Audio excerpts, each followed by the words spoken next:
Nous sommes reconnaissants au Seigneur ce matin pour sa présence parmi nous. Nous le bénissons ce matin. On va faire comme le Père très souvent. Nous le bénissons pour la voix d'Azad qui a élevé le nom du Seigneur ce matin. Nous le bénissons pour tous ceux-là qui nous ont conduits dans un moment de prière ce matin.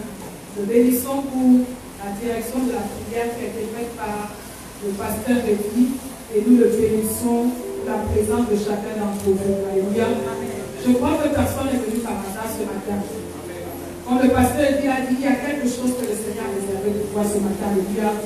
Ma prière est que tu reçoives de cela et que cela produise quelque chose dans ta vie. Je vais partir de tous les sujets qui ont été élevés vers la fin pour dire quelque chose à quelqu'un ce matin. Alléluia.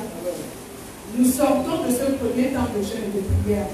Mais il y a une parole que je veux mettre devant toi ce matin. Il y a une parole que je veux mettre sur ton cœur ce matin. Donne-moi toute ton attention. Tu as déjà entendu la plupart des choses que je vais te dire ce matin. Mais je veux que tu les réécoutes encore. Alléluia. Je vais dire à quelqu'un ce matin, n'accepte aucune accusation dans ta vie. Amen. Alléluia. Peut-être tu n'as pas encore entendu. N'accepte aucune accusation dans ta vie. Amen. C'est ce que je veux partager avec nous ce matin. N'accepte aucune accusation ou vaincre l'esprit d'accusation. C'est de ça que je veux parler ce matin. Cela est monté dans mon cœur mercredi quand on travaillait. N'accepte aucune accusation.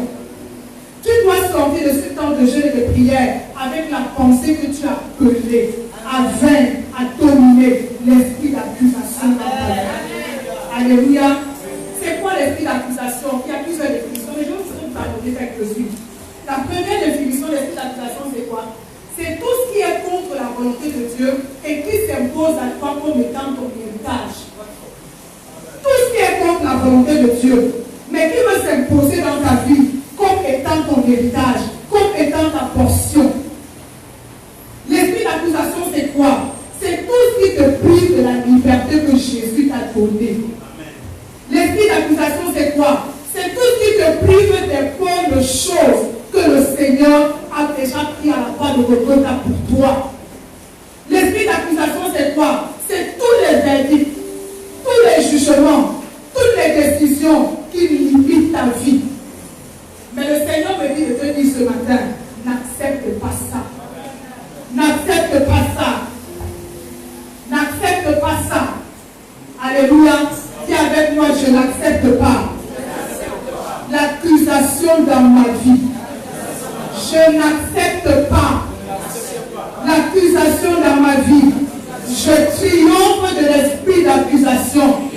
Je triomphe de l'esprit d'accusation. Je domine sur l'esprit d'accusation. Je marche sur l'esprit d'accusation. Toutes les situations, tous les décrets, toutes les décisions qui ont limité ta vie, le Seigneur te dit ce matin que tu n'es pas obligé de les accepter. Amen. Tu n'es pas obligé. Dis avec moi, je ne suis pas obligé. Je ne suis pas obligé. Alléluia. La Bible a plusieurs exemples d'hommes et de femmes qui ont été victimes de cet esprit d'accusation. Mais ce qui est merveilleux, c'est que ces hommes n'ont pas accepté que l'esprit d'accusation domine ou est le dernier mot sur leur vie. Je vais vous donner 5 exemples. Le premier, la voix d'Azam nous a parlé de cette femme tout à l'heure. C'est la femme à la perte de sang. La Bible déclare que pendant 12 ans, cette femme a été malade. Et pendant 12 ans, elle allait d'hôpital en hôpital.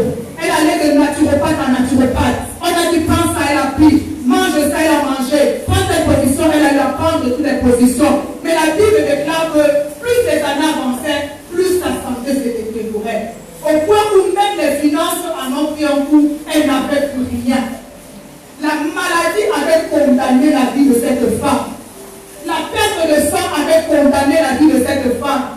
L'infirmité avait condamné la vie de cette femme. La Bible déclare que pendant 12 ans, imaginez une femme qui a de l'hémorragie pendant 12 ans. Tout ce qu'on attendait en fait, c'était quoi? C'était la mort de cette femme. Mais la Bible nous dit une chose, que cette femme n'est pas morte. Alléluia. Que cette femme n'est pas morte. Malgré le fait que tout était réuni pour qu'elle passe de la vie à la mort, cela cela n'est pas arrivé. La Bible nous parle d'un autre monsieur dans l'Ancien Testament. Il s'agit de Jephthé dans Juge 11. La Bible déclare que cet homme avait été condamné par ses origines familiales. Cet homme n'avait pas eu un background familial favorable à ce qu'il réussit dans la vie. La Bible déclare qu'il était le fils d'une prostituée.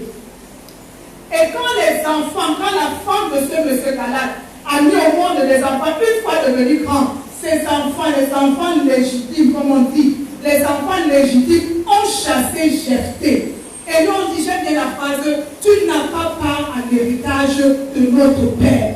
Il est parti défavorisé dans la vie.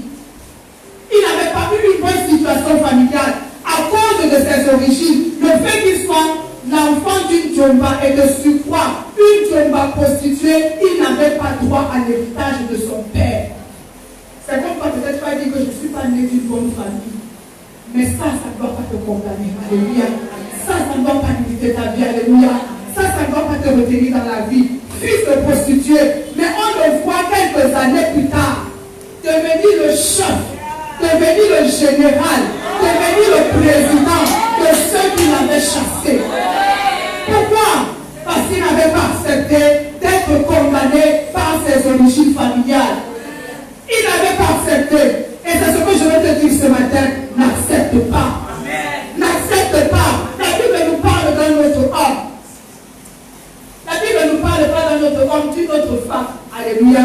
Dans l'Ancien Testament, la Bible déclare qu'elle était condamnée par la pauvreté et le texte. Qui a les textes ce matin? Alléluia. La Bible déclare qu'elle était condamnée par la pauvreté et le texte. Au point où on menaçait d'amener ses enfants en esclavage, ses enfants étaient devenus des esclaves. Mais la Bible me dit que cette femme n'a pas fini sa vie condamnée par les textes, condamnée par la pauvreté, condamnée par la sécheresse. Non seulement il y avait la pauvreté, mais même les conditions économiques étaient difficiles parce que c'était au temps de la sécheresse. Mais elle, il y a eu une loi de section, elle a fait la différence. Et je veux dire à quelqu'un ce matin, quelles que soient les conditions financières, n'accepte pas. N'accepte pas. Tu veux vraiment libérer ça dans ton cœur ce matin. Tu n'es pas obligé, tu n'es pas obligé, tu n'es pas obligé, tu n'es pas obligé, tu n'es pas obligé. N'accepte pas. N'accepte pas. Nous connaissons même cette histoire tout au long de la semaine de m'approcher le peuple d'Israël. Il y a une méchanceté humaine qui avait déjà scellé leur sort. Il y avait un homme qui avait dit, je vais en finir avec vous. Il y a un homme qui avait dit, d'ici quelques jours, on ne parlera plus de vous. Il y avait un homme qui avait établi une loi de mort sur leur vie. Mais, alléluia, la Bible me dit que c'est le contraire qui s'est produit. La Bible dit que c'est le contraire qui est arrivé. Au lieu de la mort, au lieu qu'il prenne le dessus sur le peuple d'Israël, c'est le contraire qui est arrivé. Même s'ils ont parlé, même s'ils ont déclaré, même s'ils ont arrêté, même s'ils ont juré, je déclare ce matin que c'est le contraire qui arrivera. N'accepte pas. N'accepte pas. Ils pensent être plus puissants, mais il y a plus puissant que eux. N'accepte pas. Même si tu vois leur signe dans ta vie, il y a un Dieu qui a donné son sang pour effacer et annuler tous les signes. N'accepte pas. N'accepte pas. Alléluia. Dis avec moi, je n'accepte pas. Dis avec moi, je n'accepte pas. La Bible nous parle aussi d'un centenier qui est un païen. Et qui est venu voir Jésus pour son serviteur. Son serviteur avait la paralysie et la Bible me dit qu'il souffrait beaucoup. Mais j'aime l'attitude de cet homme, alléluia. Il est venu vers Jésus. Et il était à Jésus, mon serviteur malade. Viens le guérir. Il n'a pas accepté, malgré le fait que ce n'était que son serviteur. Ce n'était même pas un membre de sa famille. Il n'a pas accepté que la mort lui prenne son serviteur. Alléluia. Donc on va venir tout à l'heure sur cet homme. Il n'a pas accepté. Alléluia. Pourquoi tu ne dois pas accepter? On a lu ce texte dans la semaine. Romains 8, versets 1 et 12. Pourquoi tu ne dois pas accepter la condamnation dans ta vie? Est-ce qu'on peut le dire? Je veux que chacun trouve ce verset. On l'a déjà souligné plusieurs fois ce matin, mais souligne-le dans ton esprit, dans ton cœur. Romains 8, le verset 11 et le verset 2. Alors on est jusqu'au verset 3.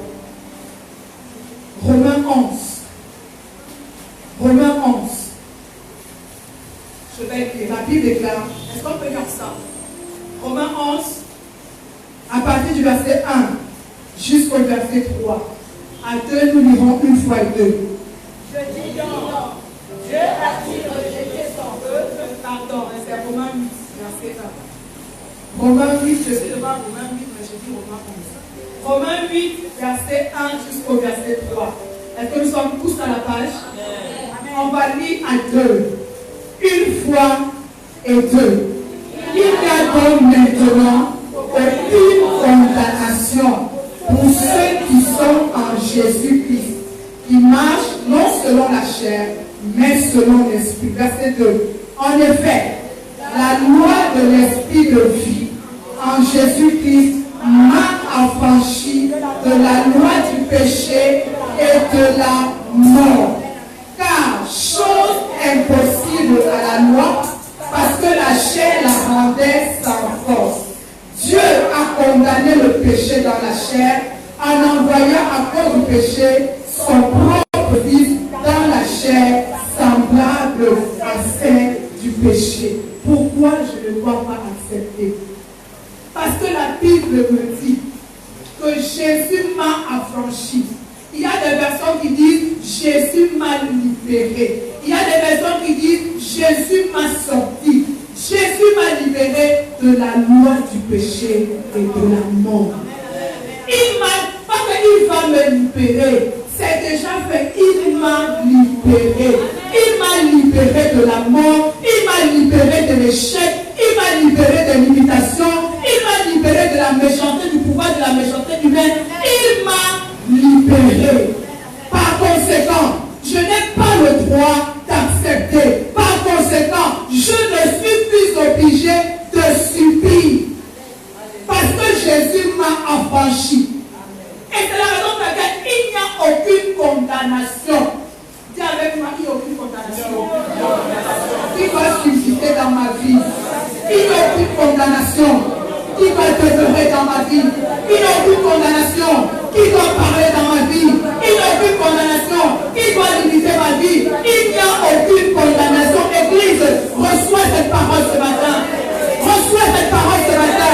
Tu n'es pas obligé d'avoir la même maladie que ta mère. Tu n'es pas obligé de mourir comme tes parents. Tu n'es pas obligé de finir comme tes parents. Tu n'es pas obligé. Tu n'es pas obligé. Église, n'accepte pas. N'accepte pas. Tu n'es pas obligé de vivre dans la honte. Tu n'es pas obligé de vivre dans le pauvre. Tu n'es pas obligé même d'être une personne amère, d'être une personne frustrée. Tu n'es pas obligé. Tu n'es pas obligé. Alléluia. Même dans ta prière ce matin, il faut que tu restes dans l'esprit. Tu n'es pas obligé. Mardochée savait que Aman avait fait un décret pour leur mort. Il aurait pu croiser ses bras, mais il a dit qu'il n'accepte pas. Lui, il était bien dans le royaume. Parce que c'est après qu'on a élevé Mardochée, il était bien dans le royaume, mais il a dit que la chose ne peut pas se faire. La chose ne peut pas se faire. Tu n'as pas dit que tu n'es peut-être personne dans ta famille, mais la chose ne va pas se faire dans ta vie. La chose ne va pas se faire. Si tout le monde dit ça, pour toi c'est différent parce que tu n'es pas obligé. Tu n'es pas obligé. Depuis quelque temps, c'est la pensée, c'est ça, cette phrase qui résonne dans mon esprit. Je ne suis pas obligé. Obligé d'avoir, obligé de faire, obligé d'être, obligé, je ne suis pas. Je ne suis pas. On a dit de dire dans le monde que les 5 doigts de la main se dépassent. Je suis d'accord. Mais qui a dit que toi tu vas être l'auriculaire, tu ne peux pas être le majeur? Qui a dit? Qui t'a mis à cette place? Toi tu ne peux pas être le majeur. Qui t'a donné la place de l'auriculaire? Tu n'es pas obligé d'être à cette place. Alléluia. Tu n'es pas obligé d'être à cette place. Personne n'a placé quelqu'un à la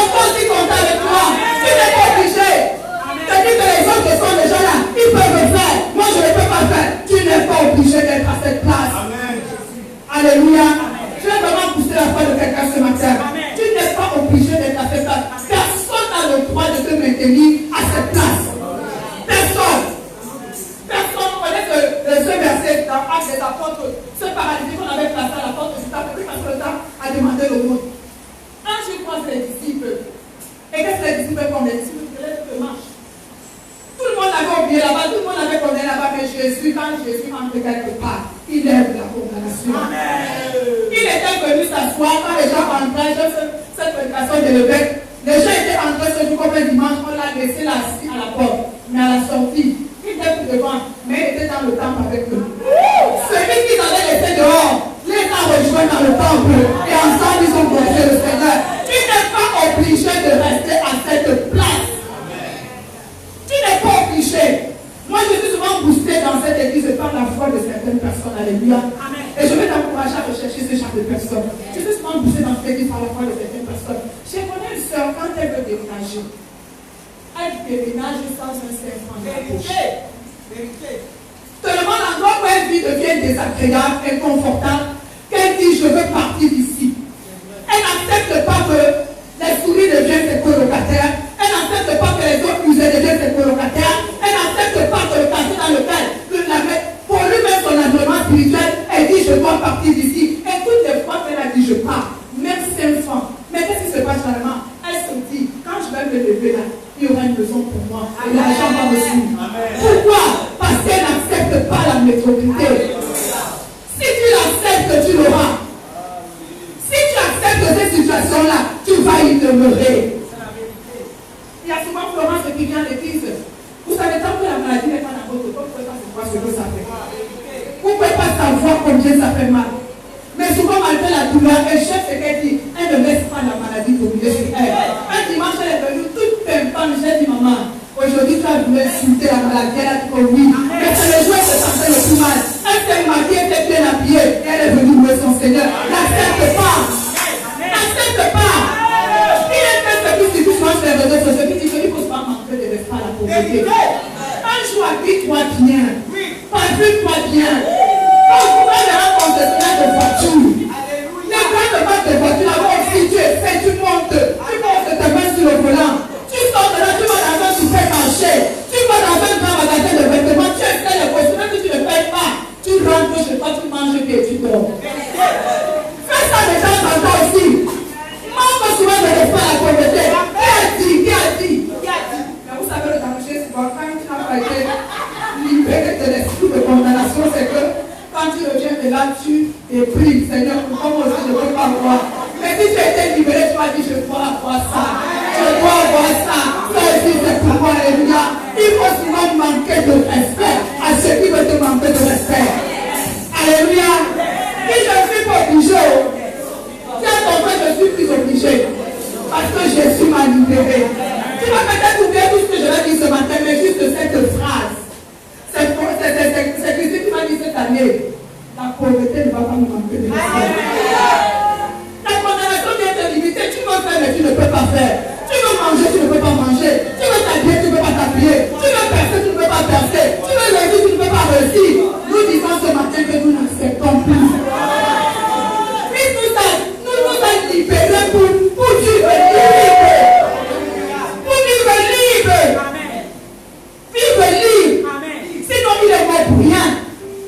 Mais je crois qu'il n'est pas mort pour rien. Je crois qu'il n'est pas mort pour rien. S'il a fait avec les autres, il le fait aussi avec toi. Mais maintenant, ça dépend de toi. Parce que lui a déjà fait. Il dit qu'il m'a affranchi. Il parle là du passé, il m'a affranchi. Mais maintenant, toi, tu fais comment pour vivre ce qu'il a déjà accompli? Alléluia. Je n'accepte pas. Je veux qu'il y ait une violence dans ton cœur ce matin. Je n'accepte plus que la survenue de ma famille me fasse des misères. Je disais, comme je dis beaucoup sur, on demandait à quelqu'un, ça c'est juste pour faire bien. Il y a une phrase qui se dit souvent, on dit quelqu'un qui te le dit encore au pays. Et quelqu'un qui a dit, c'est qui me le dit au pays. C'est la façon dont Héros fait le jeu de bruit avec mes enfants. Même que c'est ça qui me le dit encore au pays. La façon dont Héros fait le jeu de bruit avec ses ampoules aujourd'hui, ça t'a vu. 2 minutes après la CT, il dit que c'est ça qui le retrouve. Mais si ça va, vraiment, il va souffrir de ne plus voir les jeux de lumière. Alléluia. Pour dire quoi? Il y a quelque chose que tu dois mettre dans ton esprit ce matin. N'accepte pas. N'accepte pas. N'accepte pas. Les autres peuvent accepter, mais toi, tu ne dois pas accepter. Tu ne dois pas accepter d'être le dernier. Tu ne dois pas accepter d'être le dernier. Tu ne dois pas accepter de ne pas grandir spirituellement. Tu ne dois pas accepter de ne pas impacter les vies. Tu ne dois pas accepter de ne pas servir le Seigneur. Tu ne dois pas accepter ça. Tout ce qui est contre la volonté du Seigneur, mais qui veut devenir ton héritage, tu dois refuser ça. Tu dois refuser ça. Et l'ennemi nous l'impose. Non, c'est pour toi là-bas. Ça c'est pour toi. Dis ce matin, c'est pas pour moi. Non, c'est pas pour moi. La médiocrité là, c'est pas pour moi. La bassesse là, c'est pas pour moi. La limitation, c'est pas pour moi. La stagnation, c'est pas pour moi. La honte, c'est pas pour moi. Que ça aille ailleurs, mais pas chez moi. C'est pas pour moi. Mais il y a une chose que le Seigneur nous donne, ou plusieurs choses. Que le Seigneur met devant nous pour faire que l'esprit de limitation. Alléluia. Amen. Alléluia. Vous voulez que je mette dans ce matin? Amen. Il y a des rêves, il y a des pensées, il y a des moyens que le Seigneur nous a donnés. Le premier moyen, c'est dans le premier verset que nous avons lu. La Bible déclare, il n'y a donc maintenant aucune condamnation pour ceux qui sont en Christ. Tu ne peux pas vaincre l'esprit de condamnation si celui qui l'a vaincu n'est pas en toi. Tu ne peux pas vaincre l'esprit de condamnation si celui qui a vaincu la condamnation n'habite pas en toi. Le premier pas pour vaincre, pour renverser les situations dans ta vie, il faut que Jésus devienne le maître de ta vie. Il faut que Jésus prenne possession de ta vie. Il faut que ta vie appartienne à Jésus.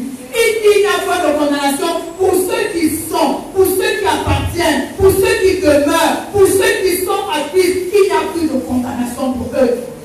Tu comprends que tu peux être membre de l'église, tu peux fréquenter l'église, tu peux faire beaucoup de choses, mais si Jésus n'est pas dans ta vie, cet esprit va continuer à te manquer de respect. Le premier pas, c'est que Jésus devienne mon Seigneur, qui devienne le maître de ma vie, qui devienne le sauveur de ma vie, qui devienne mon Seigneur personnel, celui à qui j'ai donné ma vie, celui à qui j'ai remis ma vie, celui à qui j'ai dit prends toute ma vie. Il faut qu'il devienne le Seigneur de ma vie. Sinon cette promesse de Romains 8:1 ne s'accomplira pas pour nous. Je peux aimer l'église, je peux être là tous les jours à l'église, je peux même faire comme les chrétiens, mais tant que je n'ai pas accepté Jésus, tant que Jésus n'est pas devenu mon Seigneur, cette promesse ne s'accomplira pas. Je me battrai seul, je fournirai beaucoup d'efforts, mais le Seigneur ne va pas m'accompagner pour vaincre cet esprit. Le premier pas, que Jésus soit le maître de ma vie. Le deuxième pas, la Bible déclare, il y a deux personnes, parmi les exemples que j'ai donnés, la Bible déclare que cette femme qui avait la perte de sang pendant 12 ans, elle était chez elle.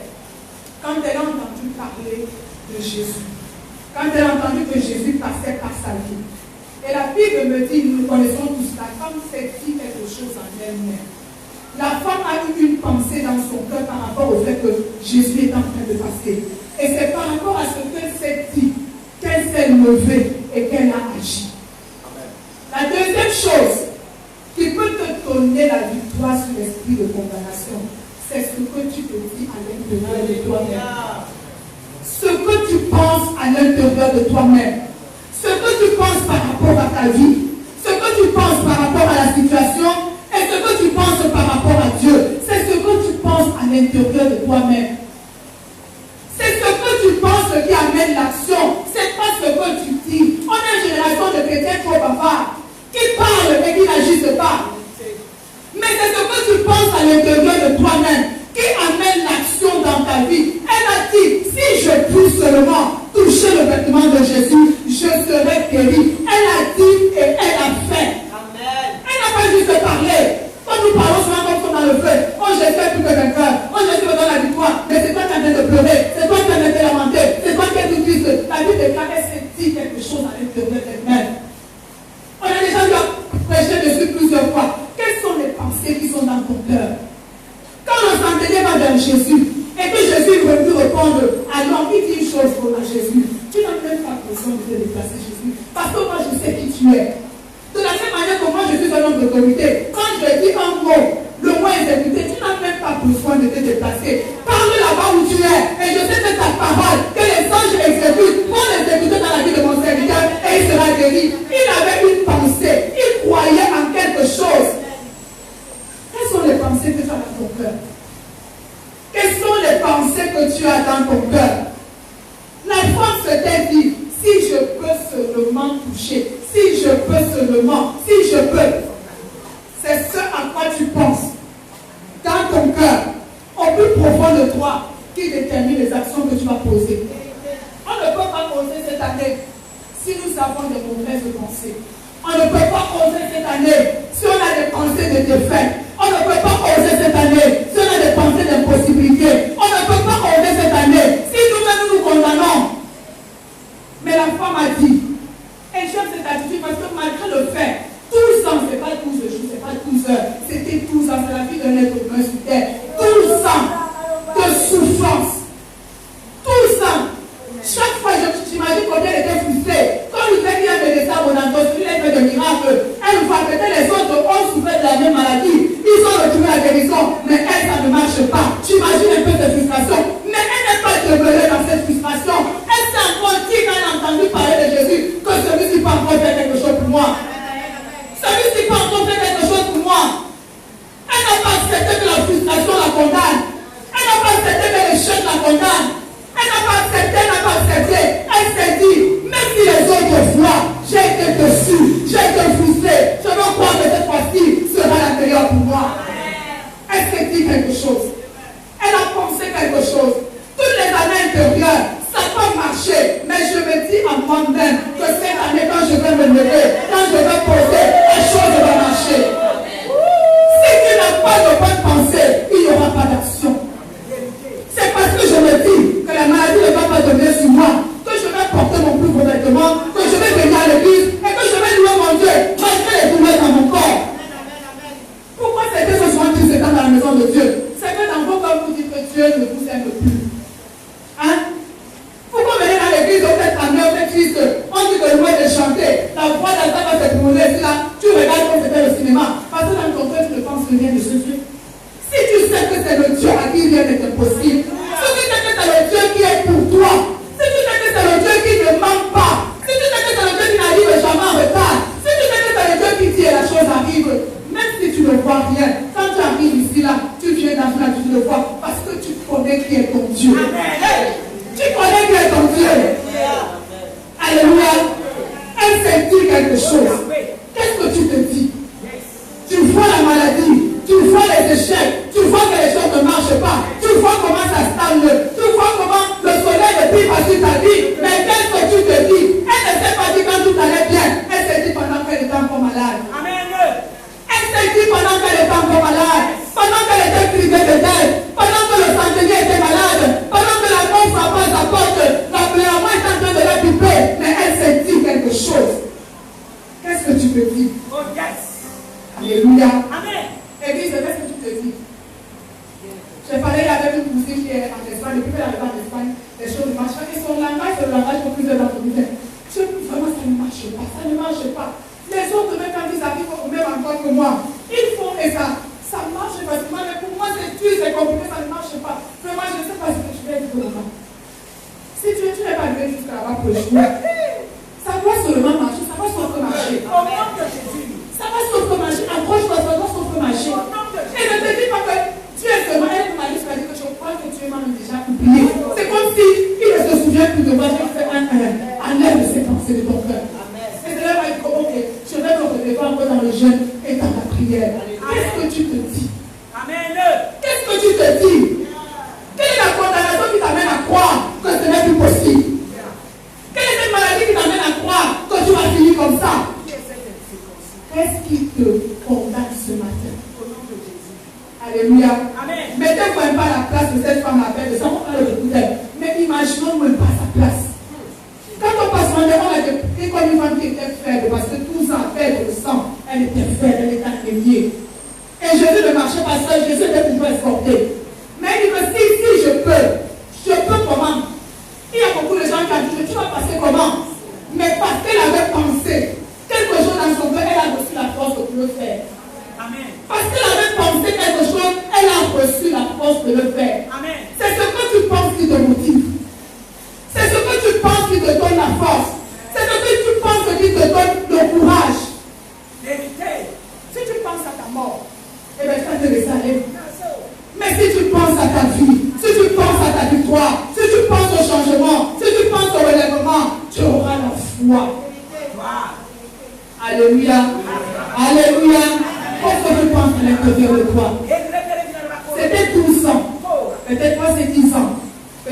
de 5 ans. Tu es à la même place depuis 5 ans. Les choses ne semblent pas bouger. Mais qu'est-ce que tu te dis? Comme je l'ai dit, tu n'es pas obligé. Tu n'es pas obligé de subir. Tu n'es pas obligé de te laisser aller. Tu n'es pas obligé d'accepter. Tu peux changer le cours de l'histoire.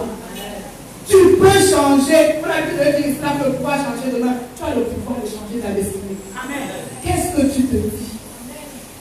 Qu'est-ce que tu te dis? Même quand cette femme, la veuve de Sarepta, est allée voir le prophète, je ne pense pas qu'elle va aller voir le prophète avec la pensée que vraiment, je pense seulement le moment Jonathan vient de lui, parce que quand le prophète lui a dit, va demander les vases à tes frères, à tes voisins, elle a obéi, elle est partie. Donc elle s'attendait à une solution de la part du prophète. Elle demandait l'argent, le prophète ne lui a pas donné l'argent. Le prophète lui a donné une stratégie pour avoir l'argent. Si elle n'avait pas dans son cœur cette pensée-là, que quand je vais vers le prophète, j'aurai une solution, il aurait pas dit, va demander, elle va faire, elle dit que j'ai demandé l'argent. J'ai demandé l'argent, dit que j'ai les terres pour venir mes fils. Elle a obéi parce que ça t'a quelque chose. Qu'est-ce que tu te dis au fond de toi? Alléluia. Amen. Qu'est-ce que tu te dis? Dernier de ma famille, méprisé de ma famille, personne ne me prend en considération, on ne me consulte même pas, on me prie, on m'humilie, je ne suis rien. C'est ce que tu te dis, tu resteras à la même place. Quelles sont les pensées de ton cœur? Je ne veux pas que tu sois triste quand tu me regardes, je veux que tu sois dans la joie en laquelle je te parle. Alléluia. Parce que tu n'as pas le droit de te laisser condamner. Tu n'as pas ce droit. Alléluia.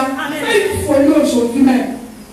Pose un acte de foi aujourd'hui. Je ne suis pas obligé d'être quelqu'un de triste. Je ne suis pas obligé. On m'a défini comme quelqu'un de triste. On m'a défini comme quelqu'un de malheureux. C'est-à-dire que le malheur se met sur toi. Non, je ne suis pas obligé. Je ne suis pas obligé d'inspirer la pitié aux gens. Quand on me dit que ouais, pourquoi sa vie est comme ça? Non. Je dois inspirer la joie, la foi. Personne ne doit te vouloir que je sois en train de souffrir. Je dois inspirer la joie. Et moi, je suis ce genre de personne. C'est quand tu l'approches, elle te dit que c'est chaud dans ma vie, mais tu ne vois pas ça. Tu ne vois pas ça. Ne vois pas ce peuple-là qui inspire la vie. On va donner un peu au païen d'aimer Jésus comment? Si nous souffrons déjà plus que eux. On va donner envie à ceux qui ne connaissent pas le Seigneur de s'attacher à lui comment? Si nous-mêmes nous disons qu'ils nous ont oubliés. Alléluia. Tu n'es pas obligé. Dis avec moi, je ne suis pas obligé. Pas obligé. Il n'y a pas de condamnation pour moi. Celui qui m'a condamné là, refuse porte lui-même sa propre condamnation au nom de Jésus. Pas obligé. Alléluia. Je ne suis pas obligé. Qu'est-ce que tu penses dans ton cœur?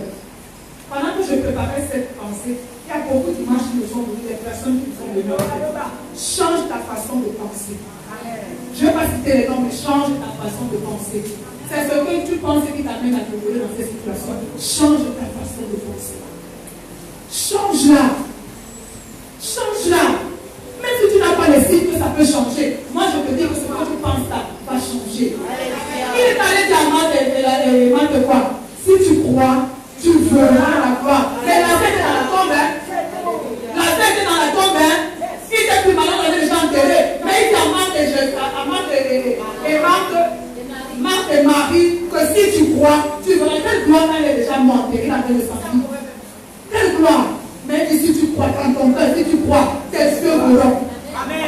Ce que tu crois, tes yeux le verront.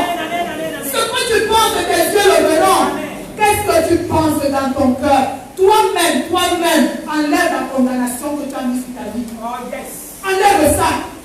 Tu t'es déjà, toi, personne ne t'a condamné, mais toi tu te l'as condamné. Sors de cet esprit de condamnation, alléluia.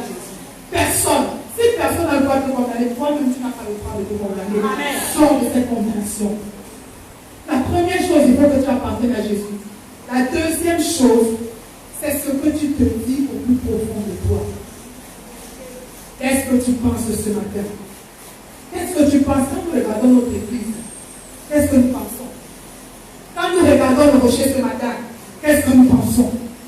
Quand nous regardons les serviteurs de Dieu, qu'est-ce que nous pensons? Quand nous regardons le département dans lequel nous sommes, qu'est-ce que nous pensons? Quand nous regardons le ministère que nous rendons, qu'est-ce que nous pensons? Qu'est-ce que tu penses? C'est ce que tu penses qui te pousse à l'action. J'insiste, c'est ce que tu penses qui te pousse à l'action. C'est ce que tu penses dans la voie d'Azaph. qui va te pousser à l'action. C'est ce que tu penses à l'école qui va te pousser à l'action. C'est ce que tu penses à l'anciennat. Si on pense à l'anciennat, c'est le royaume des anciens, des personnes âgées. On va se comporter comme des personnes âgées. Alléluia. Amen. C'est ce que nous pensons qui détermine nos actions.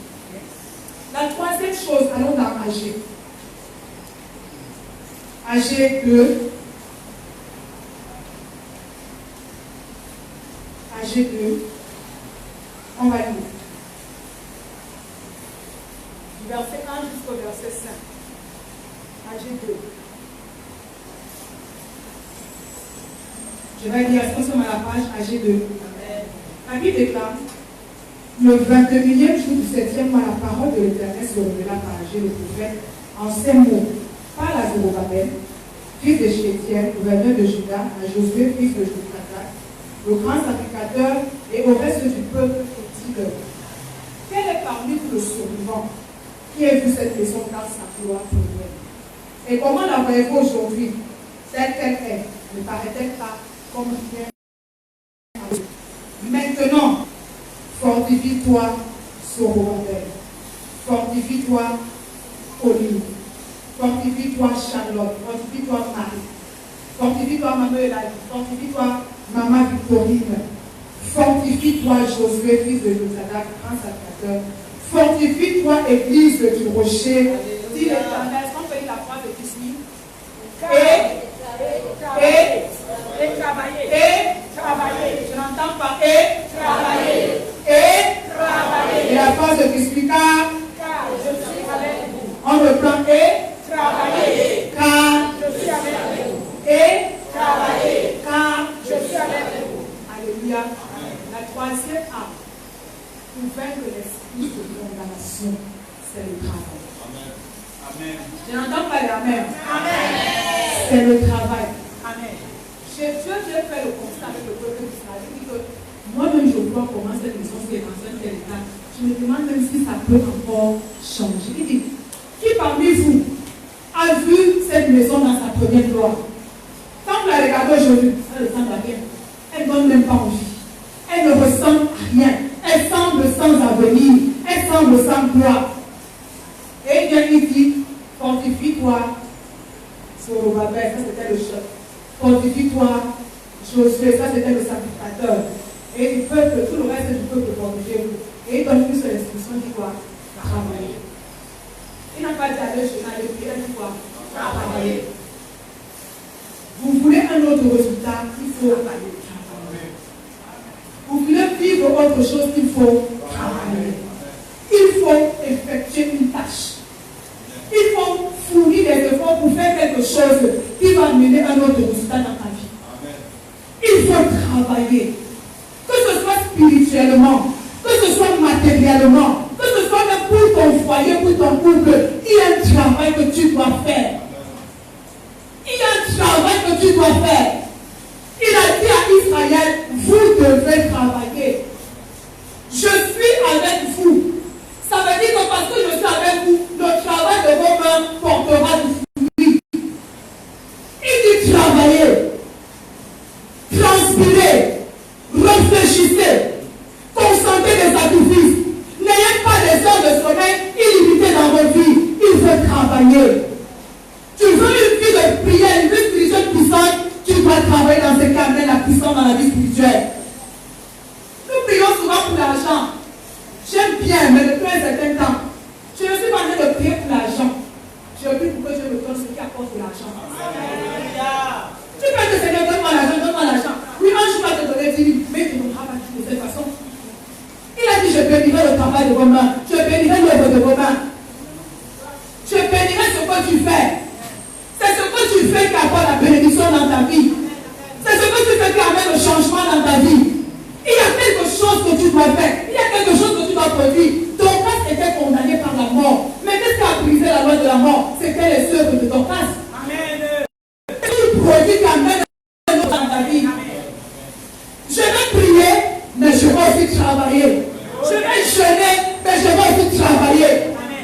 Il y a quelque chose que tu dois chercher. Maintenant, Seigneur, béni. Je suis en train de dire au Saint-Esprit, tu n'es pas seulement là pour m'inspirer les messages. Tu ne seulement pour m'inspirer les versets bibliques. Tu peux aussi me donner l'inspiration sur ce que je dois faire qui va apporter l'argent dans ma vie. Inspire-moi, donne-moi des idées, donne-moi des stratégies, donne-moi une sagesse. Il y a un frère qui me disait, je suis en train de chercher à produire du miel. Mets-les tous les jours au bureau, hein. Mets-les sur le projet du miel. Est-ce que je vais me contenter de mon salaire qui ne suffit même pas? Je vais prier, mais je vais travailler.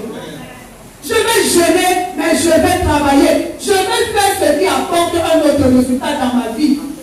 Tu veux l'oncle, cherche ce qui va produire l'oncle.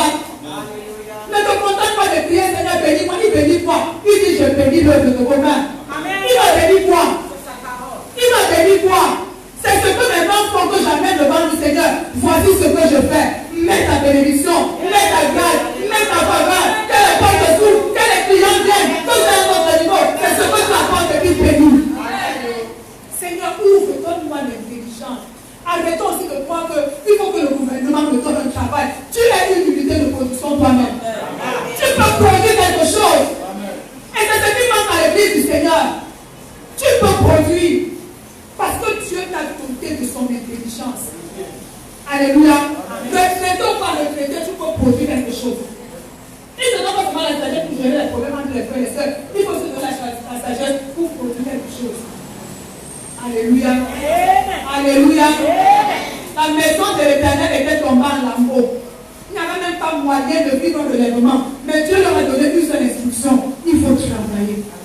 Les départements, nous voulons aller à notre dimension cette année. Travaillons. Travaillons. Travaillons. Sortons de notre zone de confort, mais travaillons. La voie d'Azap, on va aller à notre dimension cette année. On va avoir un ministère qui impacte la vie. Il faut travailler. Les petits vont impacter la vie des enfants. On va mener les enfants à notre connaissance de la parole de Dieu.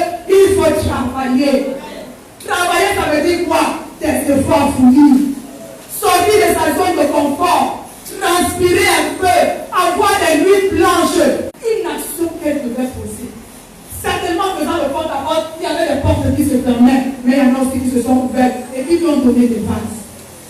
Il ne rend pas le miracle de l'huile, le miracle de la farine, si des hommes ne se lèvent pas pour aller faire du porte-à-porte, pour aller se saigner, pour aller accepter d'être humilié. Il faut travailler. Est-ce qu'on peut dire cette année, nous devons travailler. Nous devons travailler. Spirituellement, je dois travailler. Parce que je ne suis pas condamné à être toujours un bébé spirituel. Je ne suis pas condamné à être toujours un nain spirituel. Je ne suis pas condamné toujours à être celui-là qui suit. Je dois aussi impacter d'autres vies. Tu veux avoir une vie spirituelle puissante, investis-toi dans ce qui amène la puissance. Investis-toi dans la prière. Investis-toi dans le jeûne. Investis-toi dans la méditation de la parole de Dieu. Investis-toi. Tu veux le cap, cherche ce qui va te donner le cap dans ta vie. Cherche ce qui va mener au cap dans ta vie et présente ça au Seigneur. Quand on fait cette déclaration, je ne travaillerai pas en vain cette année. C'est pour ceux qui travaillent. Tu ne travailles pas la déclaration va s'appliquer comment? On déclare, je ne travaillerai pas en vain. Le travail de mes mains aura un salaire. Tu ne travailles pas cette déclaration, ce n'est pas pour toi. Il faut que tu travailles pour que ton travail ne soit pas vain. Il faut que tu travailles pour que tes efforts ne soient pas vains, mais tu dois faire quelque chose. Quand je prie, quand je jeûne, ça va porter du fruit. Quand je vends mes beignets, là, ça va porter du fruit. Quand je plaise mon poisson, mes mains sont en train de se brûler, ça doit porter du fruit. Alléluia. Amen. Alléluia. Je ne choque personne ce matin, mais je vais dire à quelqu'un qu'il faut travailler cette année. Il faut sortir de la paresse, il faut sortir de l'oisiveté. Ça, c'est quelque chose que je suis en train de briser dans ma vie. Sortir de l'oisiveté. Elle a même tourné les pouces, je ne sais pas quoi faire de ma vie.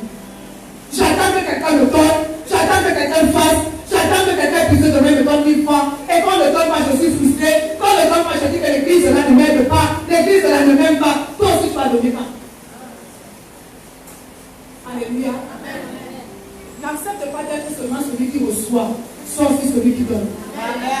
N'accepte pas d'être dans cette position. Toujours il va me donner, toujours il va avoir pitié de moi, toujours il va me faire. Toi aussi, fais-moi cette année, je suis ceux-là, je fais partie de ceux-là qui vont donner aussi.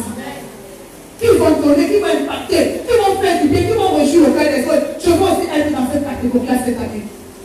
Alléluia. Je dois travailler cette année. Tout le monde n'est pas appelé à temps plein. Alléluia. Amen. Tout le monde n'est pas tant pressé à l'église. Alléluia. Amen. Je dis, tout le monde n'est pas tant pressé à l'église. Il y en a qui doivent aller chercher le pain dehors. Sous le soleil, sous la pluie. Mais ma prière ce matin, Seigneur, bénis mon intelligence.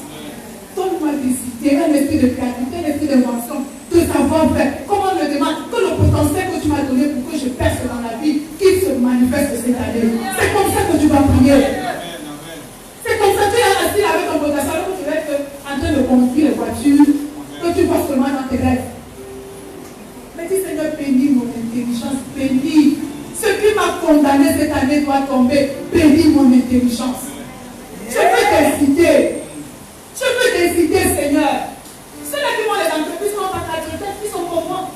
Même les cas que Élie était un homme de la même nature, mais quand il a demandé qu'il ne peut pas faire pourquoi? Parce que Dieu est avec lui. Seigneur, il y a des choses que ma vie doit produire. Il y a des projets que ma vie doit enfanter. Il y a des choses qui doivent voir le jour par mois. C'est vraiment le début que je mets devant nous. Que chacun cette année ait à cœur de produire quelque chose. Il faut que la bonne année, que tu dises, Seigneur, voici l'œuvre de mes mains. Voici ce que ta force m'a donné. Voici ce que ta grâce m'a donné. Voici l'œuvre de mes mains. Pas encore en fin d'année se présenter avec le même, le Seigneur, bénis-moi. Il faut qu'il bénisse ce qui est entre tes mains. Alléluia.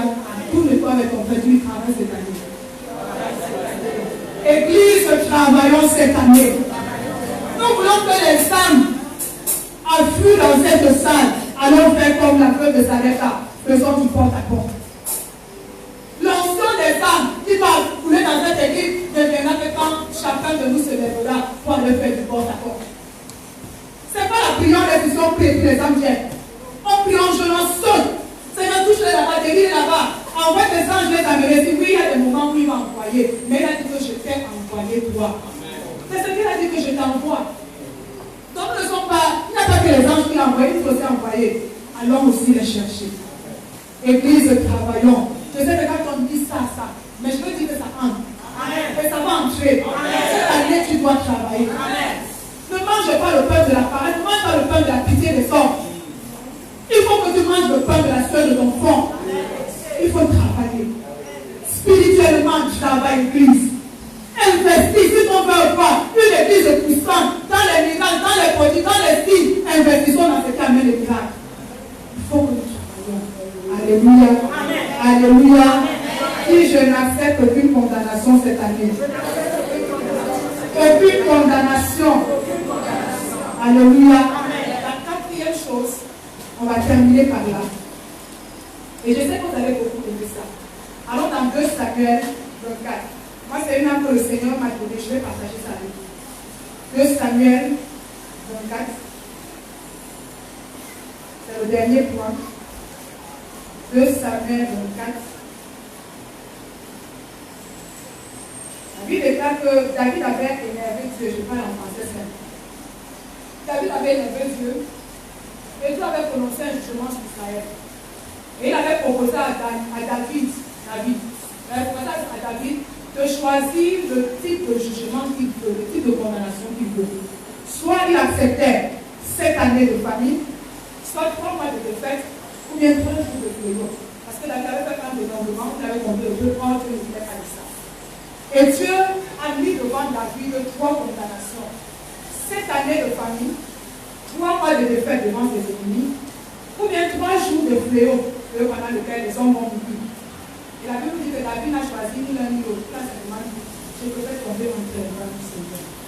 David a donné une réponse qu'il ne pourrait pas parmi les 3 condamnations. Mais Dieu, lui, a choisi la condamnation. Il a frappé le feu du fléau. Et la Bible déclare que les hommes sont morts. Et pendant que les hommes étaient en train de mourir, le même prophète que tu avais envoyé pour demander à Daniel de choisir le type de jugement, le même prophète arrive au verset 18 de 2 Samuel 24. Voici verset 17, la Bible dit que David, voyant l'ange qui frappait parmi le peuple, dit à Dieu, voici j'ai péché.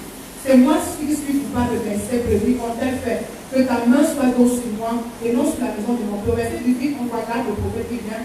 Ce jour-là, Gad va auprès de David et lui dit, monte et lève un autel à l'Éternel dans l'air d'Aravna de Jébusien. La Bible déclare que David monta selon la parole de Dieu, selon la parole de Gad, comme l'Éternel avait ordonné, Aravna regarda et il vit le roi de ses serviteurs qui se dirigeait vers lui. Il sortit, se prosterna devant le roi, visage contre terre, et il demanda pourquoi mon seigneur le roi vient-il vers mon serviteur. David dit pour acheter le toit, l'air, et puis bâtir le terre à l'Éternel afin que la plaie se retire. Afin que la plaie se retire.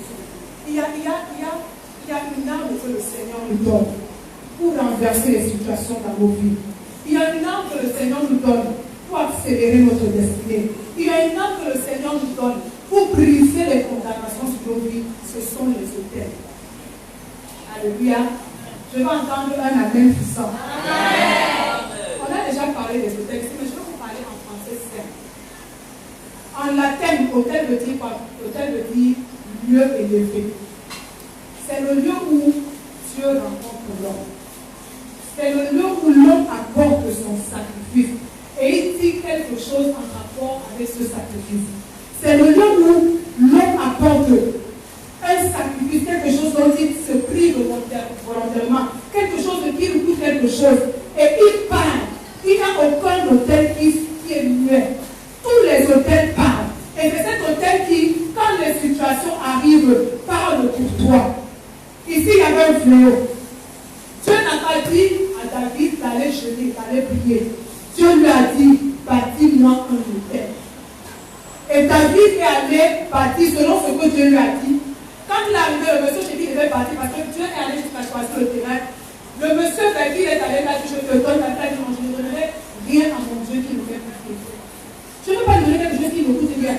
Pour bâtir cet hôtel, ça doit me coûter quelque chose. Il a acheté les troupeaux, le peuple, tout ce qu'il devait sacrifier. Il a acheté, il a bâti l'hôtel là. Et la Bible nous dit ceci, au verset 25. David bâtit là un hôtel à l'Éternel et il offrit les holocaustes et les sacrifices de grâce. Alors l'Éternel fut apaisé envers le pays et la plaie se retira. La plaie se retira. Bâtir les hôtels, ce n'est pas un phénomène de mode. C'est vraiment une action puissante. Quand je bâtis mon hôtel, qu'est-ce que je fais? Je fais descendre Dieu et Dieu, lui, il me lève. Quand je bâtis mon hôtel, Dieu descend et moi je monte. Aucun hôtel n'est muet. Il bâtissait son hôtel pourquoi? Pour que la plaie s'arrête. C'est pour ça quand il a sacrifié ses animaux, il a sacrifié, sa seule prière c'était quoi? Que la plaie s'arrête. Et quand il a fini, la Bible déclare que Dieu s'est apaisé et la plaie s'était retirée. Une arme que Dieu nous donne, Église. Soyons, il y a une année, on avait dit ça, mais on ne l'a pas vu. Soyons une église qui fait partie des hôtels. Il y a quelques temps, l'année dernière, au mois de novembre, pendant que j'étais assis là, j'étais à une semaine de mon anniversaire. Et j'ai eu à cœur, j'ai eu une pensée qui m'a dit, bâtis-moi un hôtel. Tous tes 43 ans, bâtis-moi un hôtel. Je n'ai pas compris pourquoi. Je n'ai pas compris pourquoi il demandait bâtis-moi un hôtel. Il allait jamais donner les instructions, comment je dois le faire. Bâtis-moi un hôtel. Et c'est maintenant que je vous parle que je comprends pourquoi il avait tout demandé de bâtir cet hôtel. Il y a des plaies qui vont s'arrêter dans vos vies. Il y a des malédictions qui vont s'arrêter dans vos vies. Il y a des condamnations qui vont s'arrêter quand vous allez partir des hôtels.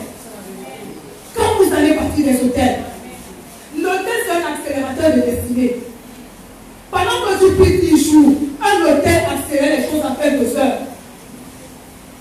Un hôtel accélère les choses en quelques heures. Bâtis-moi un hôtel cette année. Parents, apprenons à bâtir les hôtels pour nos enfants. On voit Jacob, lorsqu'il s'en fait, il a bâti un hôtel. Si tu me casses, si tu me protèges, je ferai de toi mon Dieu. Et Dieu a exaucé. Ce qu'il avait dit sur l'hôtel, Dieu a écouté, Dieu a exaucé. Apprenons à bâtir les hôtels. C'est une arme que Dieu nous donne pour briser les condamnations qui planent sur nos vies, qui planent sur nos familles, qui planent sur nos maisons. Ça veut dire que la plaie s'arrêta. Il y a une plaie sur nos familles, il y a une plaie sur la vie de nos enfants. Mais bâtir l'hôtel cette année. Bâtir l'hôtel cette année. N'attends pas qu'on dise que l'église va bâtir les hôtels. Toi-même dans un esprit de foi, dis je veux bâtir l'hôtel pour la percée de mon enfant. Je veux bâtir l'hôtel pour mettre une séparation entre les esprits de ma maison et sa vie. Apprends à bâtir les hôtels, à parler sur ton hôtel. À parler. Que ce qui a tué, ce qui a enterré mes parents, ma vie, ne poursuive pas mon enfant. Tu bâtis un hôtel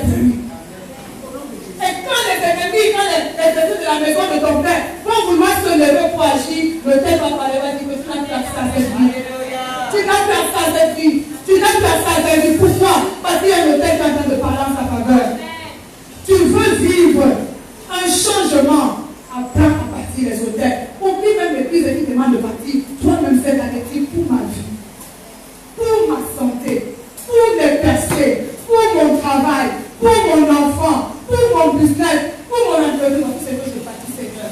Je fais ça pour toi, toi tu feras ça pour moi. J'apporte ça pour toi, toi tu apporteras ça pour moi. Alléluia. Amen. Alléluia. Amen. Je sais que nous aimons cette parole. Alléluia. Qui dit qu'il faut bâtir les hôtels, je sais que nous aimons ça. Amen. Alléluia. Amen. Je sais que nous recevons cette parole avec joie. Amen. Alléluia. Amen. Soyons des hommes et des femmes qui bâtissent. Prenons les devants sur l'ennemi. Alléluia. Amen. Prenons les devants. Il sait que nous n'aimons pas donner. Mais au moins, la table que nous ne donnons pas, la donnons. Amen. Alléluia. Amen. Je donne ça pour la percée de mon enfant. Amen. Il sera toujours la tête et non la queue. Je donne ça pour lui. Quand le fléau s'abattra autour de lui, là, il ne sera pas atteint. Je donne ça pour lui. Je donne ça pour lui. Commençons, les enfants s'en vont, n'attendons pas quand les esprits de la maison de nos pères vont commencer à se manifester dans leur vie pour agir, ce fera tel, le combat sera rude. Prenons les devants. Pendant qu'il est encore dans le ventre, il pour lui, là, je bâtis un hôtel. Sa vie ne ressemblera pas à celle des miens. Sa vie sera différente. Là où nous avons échoué, lui va réussir. Tu parles. Tu parles. Tu parles. Lui, il ira plus loin que moi. Si les esprits de la maison de ma mère veulent le poursuivre, je mets une séparation par cet hôtel. Je parle. Je parle pour mon travail. Même si le pays connaît quand je dis ça ne marche parce que je bâtis un hôtel pour mon travail. On ne paye pas tout le monde avec ce mais moi, on n'a pas toujours le pays. Alléluia. Bâtir l'hôtel est une question de foi et de vision. Qu'est-ce que tu vois? Alléluia.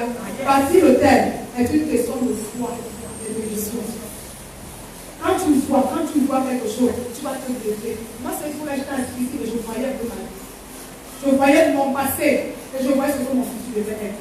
Et ce jour-là, quand tu l'as mis dans mon cœur, c'est pensé pour bâtir l'hôtel pour tes 43 ans. En fait, je vous le dis, c'était pour mettre une séparation entre les 43 ans qui se sont écoulés et les nouvelles années qui vont arriver. C'est dans les différents. Et j'ai bâti cet hôtel. Et j'ai bâti cet hôtel. Il y a un hôtel que tu dois bâtir pour ta percée. Il y a un hôtel que tu dois bâtir pour vivre un changement. Il y a un hôtel. Alléluia. C'est une arme que le Seigneur nous donne. Nous voulons vivre un changement. Nous voulons briser la loi de la condamnation. Appelons à bâtir les hôtels. Alléluia. Alléluia. Dis avec moi, je n'accepterai aucune condamnation cette année. Si je n'accepterai aucune condamnation, je suis béni des éternels. Je suis libre de toute condamnation. Je suis libre de toute condamnation. La loi de l'esprit de vie m'a affranchi de la loi de la mort. Je suis libre, libre, libre. Est-ce qu'on peut se lever comme des hommes qui sont libres et le proclamer ce matin? Je suis libre de toute condamnation. Alléluia. Alléluia. Dis je suis libre. Dis je suis libre. Tant qu'à même le Seigneur déclare simplement ce matin, je suis libre dans le nom de Jésus.